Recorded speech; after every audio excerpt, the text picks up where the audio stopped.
नमस्कार दोस्तों, मैं कमलेश कुमार। हम लोग पिछले के 6 लेक्चर मैथ्स में पढ़ चुके हैं इंटीग्रेशन में। आज हम लोग 7वां लेक्चर पढ़ने वाले हैं। सब्स्टिट्यूशन मेथड हमने बताया था कि इंटीग्रेशन सॉल्व करना होगा तो 3 मेथड का सहायता लिया जाएगा। सब्स्टिट्यूशन, इंटीग्रेशन बाय पार्ट और पार्शियल फ्रैक्शन। ठीक है ना बाबू? तो इसमें से हम सब्स्टिट्यूशन क्या होता है लेक्चर में बता चुके हैं, लेक्चर नंबर 4 में। तो लेक्चर नंबर 4 अगर आपको सब्स्टिट्यूशन क्या है, कैसे बनाना होता है समझना है तो लेक्चर नंबर 4 जरूर देखें। अभी हम इस लेक्चर में क्या करने वाले हैं कि जितना भी प्रॉब्लम लेंगे सब सब्स्टिट्यूशन मेथड पर आधारित होगा। ठीक है ना बाबू?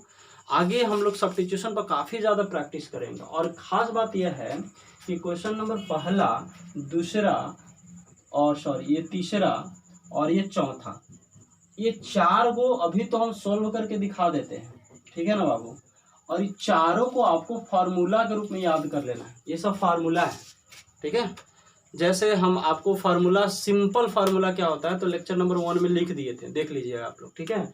और यहाँ पर जो हम 4 को क्वेश्चन लिखे हैं ये फार्मूला है, इसको आप किसी भी हाल में रट जाओ। और जो 12th के स्टूडेंट्स हैं ना तो उनमें डायरेक्ट फार्मूला पूछ देता है ऑब्जेक्टिव क्वेश्चन में। ठीक है ना? तो ये चारों फार्मूला काफ़ी बार पूछा जा चुका है, तो इसलिए आपका क्या है कि ये चारों फार्मूला याद होना चाहिए। और ये 5वां, ये 6ठा क्वेश्चन है। 6ठा क्वेश्चन खासकर कई बार 5 नंबर में पूछा है। ठीक है? ये वाला भी क्वेश्चन कई बार 5 नंबर में पूछा है। तो ये दोनों 5-5 नंबर का क्वेश्चन है बाबू। और ये 2, 3, 4 को क्वेश्चन है, सिर्फ ऑब्जेक्टिव क्वेश्चन है। तो आपके लिए ऑब्जेक्टिव क्वेश्चन ये 4 इंपॉर्टेंट है और ये 5 नंबर का क्वेश्चन इंपॉर्टेंट है। ठीक है ना? तो आज की क्लास में हम लोग 6 प्रॉब्लम सीखेंगे और 6 आपके 12th क्लास के पॉइंट ऑफ व्यू से काफी इंपॉर्टेंट है। जो जेमेंस की तैयारी करते हैं उनके लिए हम ये देखो, अभी जो हम इंटीग्रेशन पढ़ा रहे हैं वो लेवल 1 है। लेवल 1 का मतलब सिर्फ 12th के पॉइंट ऑफ व्यू से। फिर हम लेवल 2 पर आएंगे, लेवल 2 में जिसमें काफ़ी अच्छे से प्रॉब्लम्स होगा, सिर्फ जेई मेन अपीयरेंस के लिए रहेगा। ठीक है ना? तो खैर चालू करते हैं पहला क्वेश्चन दोस्तों। तो देखिएगा, पहला है बाबू I = tan x dx। ठीक है? अब बताओ, इसको सॉल्व करना है तो आपके दिमाग में ऐसा आ सकता है कि जो फंक्शन tan में दिया है ना उसको थोड़ा साइन कॉस में चेंज को थोड़ा आसान लगता है। तो अगर आप इसको लिखना चाहोगे तो लिखोगे सर, इसको लिख सकते हैं sin x बटा cos x और फिर क्या हो जाएगा dx। ठीक है ना? अगर हम ऐसा करें, इस क्वेश्चन में हम बता चुके हैं कि जितना भी अभी प्रॉब्लम होगा वो किस पे आधारित होगा, सब्स्टिट्यूशन। सब्स्टिट्यूशन क्या है? सब्स्टिट्यूशन यह है कि कोई भी प्रॉब्लम में अगर कोई बड़ा टर्म या मतलब उटपटांग कहने का मतलब क्या हो गया कि जो हम लोग सिंपली जानते हैं कि साइन का इंटीग्रेशन कॉस, कॉस का इंटीग्रेशन साइन, सिंपल जानते हैं। जब सिंपल जैसा नहीं दिखाई दे तो इसको सिंपल बनाते हैं। सिंपल बनाएंगे कैसे? मान के। तो मानने की जो प्रक्रिया है, किसी चीज के जगह पर कोई दूसरा चीज मान ले, सब्स्टिट्यूट करे, उसी प्रक्रिया को हम लोग क्या कहते हैं? सब्स्टिट्यूशन। अगर ये मेरा बातों से आपको समझ में नहीं आया तो देखो हम बना के दिखाते हैं, आपको कुछ ना कुछ जरूर समझ में आएगा। हम मान लेते हैं कि cos x = t है। मान लिया, let cos x = t। Clear बाबू? अब देखना अगला स्टेप क्या है, इसका डीसी करोगे तो cos का डीसी क्या होता है? Minus sine x into dx by dt। क्योंकि हम लोग यहाँ पर डिफरेंशिएशन t के रिस्पेक्ट में कर रहे हैं। अगर x के रिस्पेक्ट में करते हैं तो फिर 1 रहता है। ठीक है ना? t के रिस्पेक्ट में क्या लिखोगे? dt बटा dt। ये दोनों कट जाएगा तो बाबू कितना आ जाएगा? 1। इसको डायरेक्ट इधर लिख सकते हैं, तो इधर लिखिएगा तो हो जाएगा sin x into dx = minus dt। हम डायरेक्ट कर दिए, क्या किया बताओ? इस dt को उधर लेके आ गया और इस माइनस को इधर लेके आ गया तो माइनस dt हो गया। अब देखना मानने से क्या हुआ कि जहां आपको cos x दिखाई दे रहा है वहां पर क्या लिखने वाले हो आप? t। और जहां पर sin x dx है, जहां पर sin x dx है वहां पर क्या लिखेंगे? Minus dt। तो ये प्रॉब्लम क्या होगा बाबू? प्रॉब्लम हो जाएगा, देखना sin x dx = minus dt और इस = t। अब देखना तो ये बड़ा सिंपल प्रॉब्लम हो गया। कैसे सिंपल है? तो आपको एक फार्मूला बताए थे दोस्त कि dx बटा x = क्या बाबू? log x। अगर dt बटा t रहेगा तो log t, dy बटा y रहेगा तो log y, dz बटा z रहेगा तो log z। अब बताओ dt बटा t है, माइनस तो बाहर आ जाएगा, तो dt बटा t है तो इसको आप क्या लिखोगे दोस्तों? तो log t और प्लस में क्या लिखोगे? c। क्लियर है ना? अब यहां से देखिएगा t के जगह पर क्या मानोगे, टी के जगह पर क्या मानोगे, कॉस, है ना। तो यहाँ से हो जाएगा माइनस लॉग कॉस एक्स और प्लस में सी। देखो बाबू, तो यहाँ पर आ गया, इसको सॉल्व किए तो माइनस लॉग टी और लॉग टी के जगह पर लिख सकते हैं कॉस एक्स, तो minus log cos x plus में सी, दिखाई दे रहा है ना। चलिए अब यहाँ पर देखिएगा, लेकिन किताब में थोड़ा सा इधर लिख सकते हैं, यहाँ पर देखिए माइनस जो है माइनस लॉग कॉस एक्स और प्लस में क्या है बाबू, सी। किताब में माइनस लॉग कॉस एक्स नहीं देता है, कुछ और देता है। इसमें क्या है कि लॉग का प्रॉपर्टीज यूज कर देगा। लॉग का एक प्रॉपर्टीज है, इसको आप लोग देख लीजिए, लॉग 1/a लिखा हुआ है, ठीक है बाबू।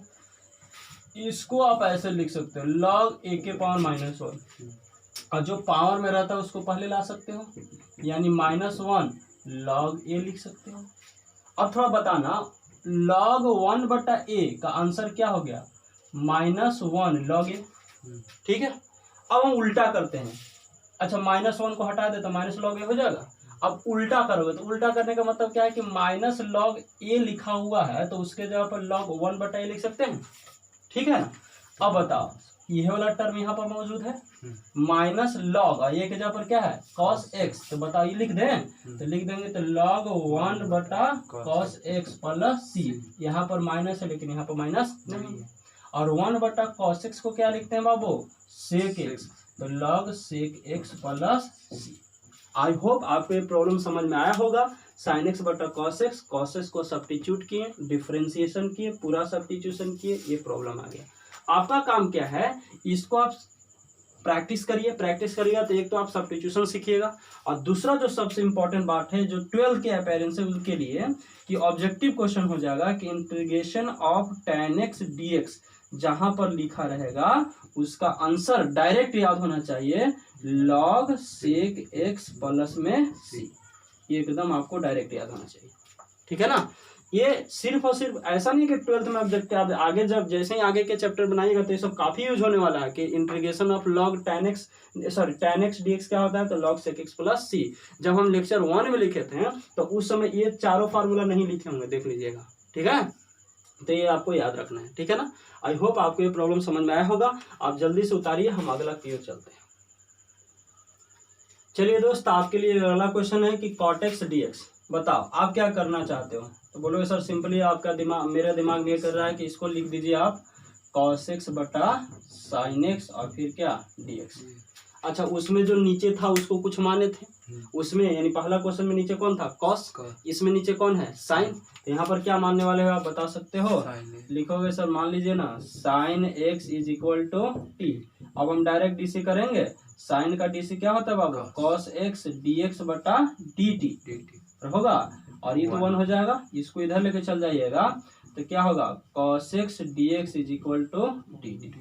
अब देखना cos x dx equal cos x और dx, ये मिलके dt, और साइन क्या होगा t, तो ये पूरा सब्स्टिट्यूशन करोगे बाबू तो हो गया dt बटा में t। देखना cos x dx dt और sin x is equal to t, cos x dx dt और sin x is equal to t, ठीक है ना।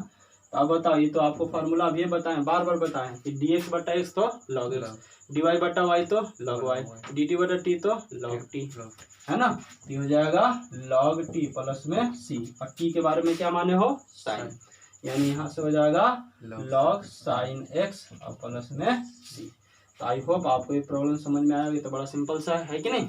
अब क्या करने वाले हो, इसको याद करना है, आपको याद करना ही पड़ेगा। cot x dx का इंटीग्रेशन क्या होता है बाबू, log sin x plus c, ठीक है ना।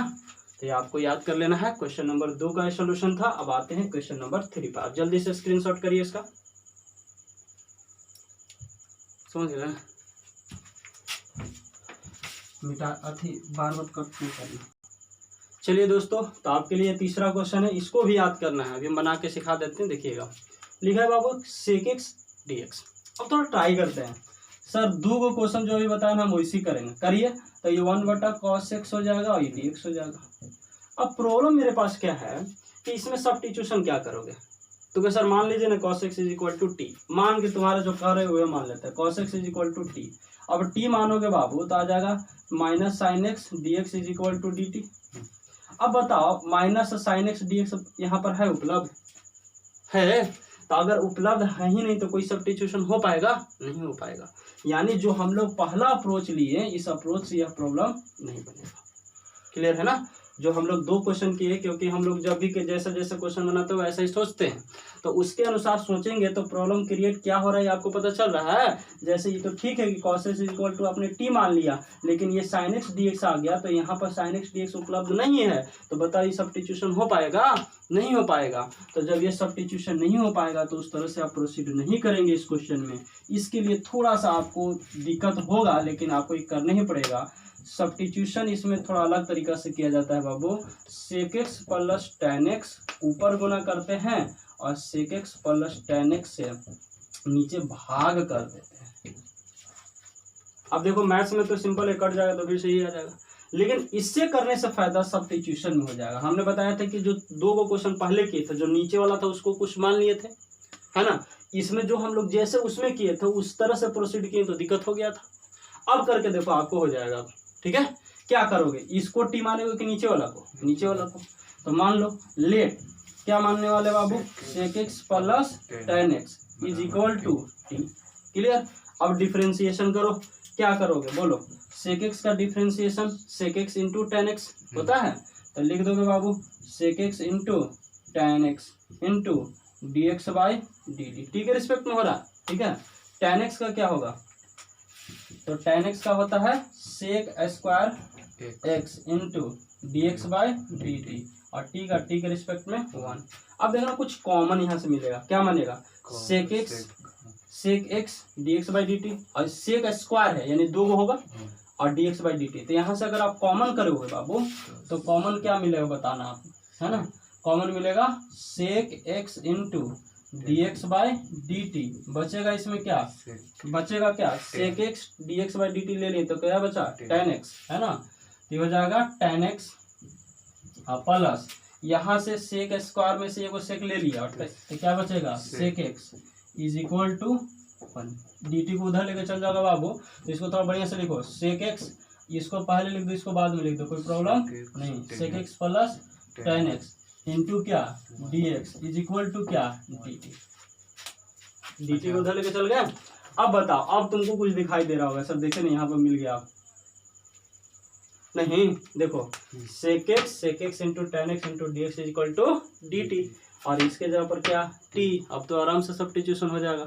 तो कोई पूछेगा कि ये क्यों किए, तब बोलेंगे कि सब्स्टिट्यूशन के लिए किए। वैसे क्यों नहीं हुआ, क्योंकि हम वहाँ बता चुके हैं कैसे नहीं हो पा रहा है, ठीक है ना दोस्त।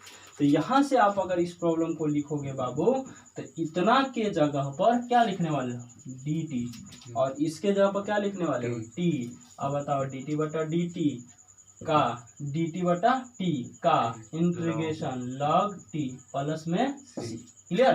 टी के जगह पर क्या लिखोगे sec x plus tan x, तो ये हो जाएगा बाबू लॉग sec x प्लस में tan x प्लस में c।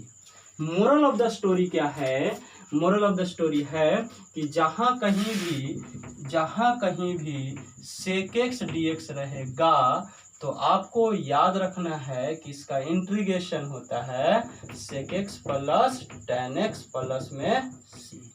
ये याद होना बहुत इंपॉर्टेंट है। क्लियर है? तो आई होप आपको ये प्रॉब्लम हो गया होगा कि कैसे हमने क्यों सब्स्टिट्यूट किया, क्यों सब्स्टिट्यूट करना चाहिए था हमको, ठीक है ना। तो आई होप आपको ये पूरा कॉन्सेप्ट समझ में आया होगा। वीडियो को बार बार देखिए, आपको जरूर समझ में आएगा चीजें। तो आपको ये फार्मूला याद रखना है कि sec x dx is equal to log sec x plus tan x plus c। चलिए तो दोस्तों ये है आपके लिए चौथा क्वेश्चन बाबू, ठीक है ना। चौथा क्वेश्चन देखिएगा, क्या करने वाले हो, तो फिर से करोगे सर वैसे करिए ना 1/sin x, तो फिर से वही प्रॉब्लम होगा जो सेक में हुआ था, ठीक है ना। तो इसमें भी सब्स्टिट्यूशन करेंगे वैसे ही जैसे उसमें किए थे। इसमें क्या लिखेंगे दोस्तों, cos x plus cot x, और बेटा में क्या लिखोगे cos x प्लस में cot x, और यहाँ पर क्या आएगा बाबू dx, ठीक है। चलो अब क्या करोगे सर, कुछ सब्स्टिट्यूशन करोगे। क्या सब्स्टिट्यूशन है, तो ये तो सिंपल है, कि cos x plus cot x is equal to t, ठीक है ना। तो यहाँ से let cos x plus cot x is equal to T. अब बताओ DC, cos x का DC क्या होता है, तो minus cos x into cot x, ठीक है। फिर cot x का DC क्या होता है, तो माइनस cosec स्क्वायर x, और हम डायरेक्ट इधर कर देते हैं dx by dt is equal to 1। अब माइनस कॉमन हो जाएगा क्योंकि दोनों में शामिल है दोस्तों, या cos x और ये cos x, तो क्या कॉमन करोगे, माइनस cos x इंटू यहाँ पर क्या बचेगा बाबू, cot x, और यहाँ पर क्या बचेगा cosec x is equal to dx is equal to dt को माइनस को उधर लेके चल जाओगे तो ये क्या बन जाएगा बताओ, माइनस dt, ठीक है ना। अब देखना आपको एकदम सिंपल सा चीज दिखाई दे रहा होगा कि cos x plus cot x into D x, इस पूरा टर्म के जगह पर माइनस डी टी और इस पूरा टर्म के जगह पर टी। तो फिर से कहानी वही आ गया। कहानी क्या आ गया बाबू बताओ, आ गया कि i is equal to minus d t बटा में टी टी। कोई दिक्कत? अब बताओ बाबू, माइनस तो हो जाएगा बाहर, और माइनस अगर बाहर हो गया तो लिखोगे log t प्लस में c। अभी बताए थे कि log 1/a रहेगा बाबू, तो लिखोगे माइनस log a, और जहाँ पर माइनस log a रहेगा वहाँ पर लिखोगे log 1/a। क्लियर? तो आप इसको लिखना चाहोगे तो लिखोगे log 1/t प्लस में क्या लिखोगे बाबू, c। क्लियर है ना। अब देखो t के जगह पर आपने क्या माना है, तो cos x plus cot x, तो यहाँ पर क्या लिख दोगे, log 1/cosec x और प्लस में cot x और प्लस में c। आई होप आपको ये प्रॉब्लम समझ में आया होगा। लेकिन किताब में ये नहीं देता है, कुछ और देता है। किताब में देता है कि cos x dx का इंटीग्रेशन होता है log cos x minus cot x plus c। तो हम तो ये लिखवाए है ना, तो उसको समझते हैं थोड़ा सा। आपको एक चीज और समझ में आनी चाहिए। देखिएगा क्या कि cos square x minus cot square x is equal to 1। ये तो आई होप सबको याद होता है बाबू, है ना। इसको आप क्या लिख सकते हो बाबू, तो लिखोगे a और ये b, तो a square minus b square, क्या फार्मूला होता है, a minus b a plus b। तो a माइनस b यानी cos x minus cot x, कोई problem, into cos x plus cot x is equal to 1। Clear? बताओ ये गुना में इधर जाएगा तो भागा में, तो अब देखना तो बाबू ये जो बच जाएगा कि cos x minus cot x is equal to, दिखाई दे रहा 1/cos x plus cot x, और इसको उधर लेके चल गया। तो देखना कि जहां पर 1/cos x plus cot x है उसके जगह पर cos x minus cot x लिख सकते हैं। ये बड़ा इंपॉर्टेंट ये सब कॉन्सेप्ट होता है, ये सब 10 क्लास में भी पढ़ना होता है, ठीक है। कि डायरेक्ट इसके जगह पर ये लिख सकते हैं। कैसे, कहाँ से कैसे हुआ, क्यों हुआ, सब हमने बता दिया। अब बताओ बाबू 1/cos x plus cot x है, तो ये अल्टीमेटली कितना के बराबर है, cos x minus cot x है। तो यहाँ पर हम लोग डायरेक्ट लिख देंगे कि log क्या होगा, cos x minus cot x plus में c। यही किताब में लिखा होता है। आई होप आपको ये पूरा कॉन्सेप्ट समझ में आ रहा होगा।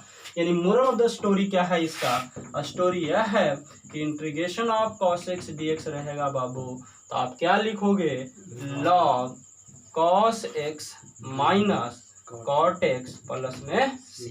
आप वीडियो को बार बार देखिए, बार बार पॉज करके देखिए, आपको जरूर ये सब कॉन्सेप्ट समझ में आएगा, ठीक है ना। तो इसको आप जल्दी से नोट डाउन करिए, हम लोग आगे बढ़ते हैं। तो बाबू ये 4 क्वेश्चन हमने बता दिया। आई होप आपको ये पूरा प्रॉब्लम एंजॉय किए होंगे। अगला जो 2 क्वेश्चन और इसमें बच गया है, अगले लेक्चर में उसको करते हैं क्योंकि वीडियो थोड़ा बड़ा हो जाएगा। तो आज के लिए इतना ही, नमस्कार। चलिए तो दोस्तों, हम लोग पिछले लेक्चर में 6 क्वेश्चन लिखे थे जिसमें से 4 को हम सॉल्व कर दिए थे। ये 5वां क्वेश्चन है बाबू। देखो ये अच्छा क्वेश्चन है, एकदम 12th में बहुत बार पूछा है। हमने पिछले लेक्चर में बताया था आपको कि अभी हम आपको इंटीग्रेशन लेवल 1 का पढ़ा रहे हैं। लेवल 1 इंटीग्रेशन का मतलब है दोस्त कि 12th लेवल से थोड़ा सा अप करके या 12th लेवल तक आपको क्वेश्चन बनेगा, और लेवल 2 में हम सिर्फ डिफिकल्ट क्वेश्चन देंगे जो जेईई मेंस के लिए रहेगा, सिर्फ जेईई मेंस लेवल का क्वेश्चन रहेगा, ठीक है ना। तो अभी पहले बेसिक थोड़ा ठीक कर लेते हैं, उसके बाद अगर आप क्वेश्चन बनाओगे तब बनेगा, डायरेक्ट क्वेश्चन दे देंगे तो नहीं बनता है, ठीक है ना। चलिए तो शुरू करते हैं। ये क्वेश्चन 12th के लिए काफी इंपॉर्टेंट है। क्या लिखा है बाबू, sin x dx बटा sin x प्लस ए। अभी हमने जो भी बता दिया आपको कि जितना भी क्वेश्चन हम बनाने वाले हैं वो सब किस पर बनाएंगे, सब्स्टिट्यूशन पर, ठीक है ना। तो जब थोड़ा ऐसा क्वेश्चन प्रॉब्लम है, अगर sin x रहता नीचे sin x रहता तो कट जाता, लेकिन इसमें दिक्कत क्या है, x प्लस ए है, तो थोड़ा सा उटपटांग नंबर ही आ रहा है। तो हमने बताया था कि सब्स्टिट्यूशन क्या है, उटपटांग को थोड़ा अच्छा बना देना। तो इसको मान लो कि x plus a is equal to t है, यानी अब क्या होगा बाबू कि जहां पर x प्लस ए है वहां पर t लिखेंगे, है ना। तो अगर x रहेगा तो क्या लिखेंगे दोस्तों, तो t माइनस ए लिखेंगे। नहीं, क्या किए, को इधर लेके चल गया। अब इसका t के रिस्पेक्ट में dc कर दो, तो dx बाई dt, ठीक। एक t के रिस्पेक्ट में 1, और ये तो कांस्टेंट है, कांस्टेंट का 0, कांस्टेंट का 0, तो उधर हो जाएगा बाबू क्या, dx is equal to dt, dx is equal to dt, यानी जहां पर dx उसके जगह पर dt, और जहां पर x है उसके जगह पर t माइनस ए, पूरा टर्म t में चेंज हो जाएगा, है ना। तो अगर पूरा टर्म को t में चेंज करके अब तक लिखते हैं sin x के जगह पर t माइनस ए, तो sin t माइनस ए, dx के जगह पर dt, ठीक है, dt बट्टा यहाँ पर x प्लस ए के जगह पर t, तो बट्टा में क्या होगा दोस्तों, sin t। अब देखना आपके दिमाग में आ रहा है, सर देखने ये फार्मूला है sin a माइनस बी, है ना। sin a माइनस बी का formula sin a into cos b minus cos a into sine b, और ये formula sin a minus b formula होता है, इधर दिखाई देगा, sin a into cos b minus cos a into sine b, ठीक है ना, ये फार्मूला होता है, ठीक है ना। तो अब बताओ बाबू क्या लिखोगे आप, यहाँ पर a के जगह पर क्या है t, और b के जगह पर क्या है a, फार्मूला बैठा दो, तो sin t into cos A minus cos t into sine A बटा में साइन t इंटू dt, ठीक है। अब बताना दोस्तों क्या करोगे, अब तो भाग करने वाले हो आप, है ना, तो भाग दे दो, क्या लिखोगे, साइन टी इंटू कॉस ए बटा में साइन टी माइनस क्या लिखोगे, cos T into sine A बटा साइन टी, और ये तो है पूरा डी टी, साइन टी से साइन टी खत्म हो जाएगा, कॉस टी बटा साइन टी को क्या लिखते हैं, कॉट टी, कॉट ना, तो यहाँ से इसको अगर और अलग अलग करोगे बाबू तो कॉस ए और डी टी हो जाएगा, अलग अलग कर रहे हैं, माइनस ये बताना साइन टी बटा कॉस टी बटा साइन टी क्या हो जाएगा, cot T into sine a into D T. ए क्या था, ए कांस्टेंट नंबर है, मान लो कि 90 रहता तो साइन 90 का मान 1 कांस्टेंट नंबर है, यानी ओवरऑल ही कांस्टेंट वैल्यू देगा, तो इसको बाहर निकाल देंगे, ठीक है ना। तो इसको अगर हम बाहर निकाल दें तो अच्छा ये भी कॉस है, तो बताए थे कि पाई बाई 2 मान ले लेते हैं, ठीक है ना, तो ये भी कांस्टेंट, तो कांस्टेंट नंबर को इंटीग्रेशन में कि बाहर तो इसको आप बाहर कर दोगे तो हो जाएगा cos a integration of d t minus sine a integration of cot t और फिर क्या, यही ना। अब चलो सिंपल सा है, आप जल्दी से इसको स्क्रीनशॉट कर लो बाबू, मेरे पास जगह नहीं, हम इतना मिटा लेंगे, ठीक है। चलो अब बताना दोस्तों, तो ये हो गया I is equal to cos A तो बाहर है, डी टी का इंटीग्रेशन टी, डी टी का इंटीग्रेशन क्या होता है टी, है ना, तो cos a into T minus sine ए तो जस्ट के तस है दोस्त, साइन ए इंटू क्या होगा कॉट टी डी टी, अभी बताए थे कॉट का integration log sine x, integration of cot x D x is equal to log sine x, देखिएगा अभी बताए थे पिछले लेक्चर में, ठीक है ना। तो यहाँ से हो जाएगा लॉग साइन टी और प्लस में क्या लिखेंगे सी, अब देखना हमने क्या माना था, x plus a is equal to t, शुरू में देख लेना माने थे। तो जहां जहां t है उसके जगह पर क्या लिखोगे, x प्लस ए, यानी final answer will be cos a into x plus a minus sine a into log, ठीक है ना, क्या log sine x plus a plus में c। आई होप आपको ये प्रॉब्लम समझ में आया होगा। वीडियो को बार बार देखिए, आपको जरूर समझ में आएगा। फिर हम लोग चलते हैं अगले प्रॉब्लम की। चलिए दोस्तों, तो ये था क्वेश्चन नंबर 5। ये लेक्चर 7 ही था, वीडियो समय कटा नहीं था, पॉज हो गया था, ठीक है। अगले लेक्चर में एक और जो क्वेश्चन बन रहा है उसको बना देंगे, ठीक है ना। चलिए आज के लिए इतना ही।